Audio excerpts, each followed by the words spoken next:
গরম ভাতে চিংড়ি মাছের মালাইকারি বাঙালিদের খুব পছন্দের খাবার, আর আমার খুবই পছন্দের এই রেসিপিটা। প্রথমে আমি চিংড়ি মাছগুলোকে ভালো করে লাল লাল করে ভেজে নিয়েছি, আর দুটো পেঁয়াজ কুচিয়ে নিয়েছি।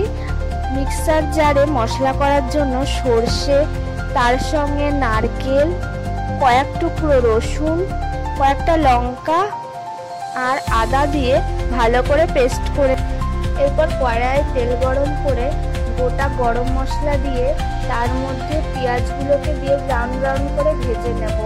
তারপর সমস্ত পেস্টগুলোকে দিয়ে নুন, হলুদ আর কাশ্মীরি লঙ্কার গুঁড়ো দিয়ে ভালো করে কষিয়ে নেব।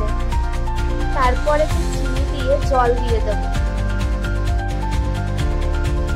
ফুটে আসলে ভেজে রাখা চিংড়ি মাছগুলো এর মধ্যে দিয়ে কাঁচা লঙ্কা দিয়ে খানিকক্ষণ ঢেকে রাখবো।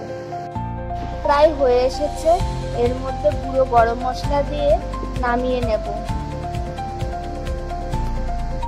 এই যে রেডি আমার চিংড়ি মাছের মালাইকারি।